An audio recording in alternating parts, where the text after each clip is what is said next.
France کی ایک company نے ہمارے پیارے آقا صلی اللہ علیہ وآلہ وسلم کی مبارک آواز کو ریکارڈ کر لیا ہے کہ فرانس کی ایک کمپنی نے ہمارے پیارے آقا صلی اللہ علیہ وآلہ وسلم کی مبارک آواز کو ریکارڈ کر لیا ہے. ان کی آواز میں خطبہ حجۃ الوداع کی ریکارڈنگ کر لی گئی ہے اور بہت جلد وہ ریکارڈنگ ہم ٹیلی ویژن پر ڈیجیٹل میڈیا پر دیکھ سکیں گے.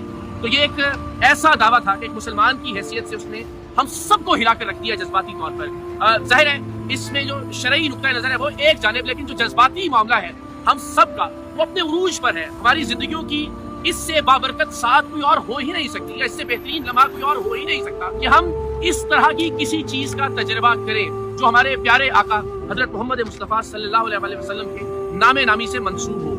تو ظاہر ہے جذباتی طور پر تمام پاکستانی اس موضوع کے حوالے سے مزید جاننا چاہتے ہیں. وہ جاننا چاہتے ہیں کہ کیا واقعتاً فرانس کی کسی کمپنی نے پیارے آقا صلی اللہ علیہ وسلم کی آواز مبارک کو ریکارڈ کر لیا ہے؟ کیا اس طرح کا کوئی کام یا اس طرح کی کوئی تحقیق جاری ہے؟ کیا اس طرح کی کوئی مشین مارز وجود میں آ گئی ہے کہ جو ماضی میں جا کر وہاں کی آوازوں کو ریکارڈ کر سکے؟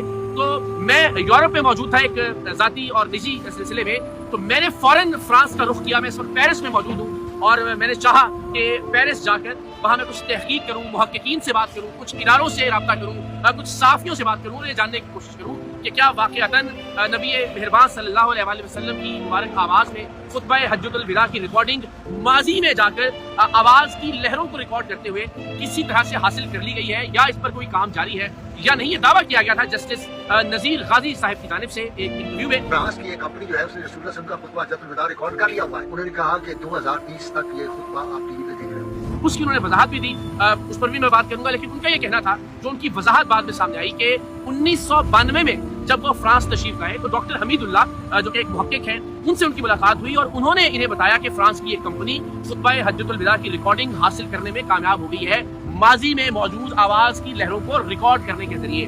ہم نے جب یہاں آ کر کچھ تحقیق کی اور ہماری خواہش تھی کہ ہم ڈاکٹر حمید اللہ صاحب سے ملاقات کریں تو ہمیں معلوم ہوا کہ ڈاکٹر حمید اللہ یہاں فرانس کے تحقیق کے ادارے سے منسلک رہے، جو نیشنل ادارہ برائے سائنسی تحقیق ہے اس سے وابستہ رہے، لیکن 2002 میں امریکی ریاست فلوریڈا میں ان کا انتقال ہو چکا تھا. تو ظاہر ہے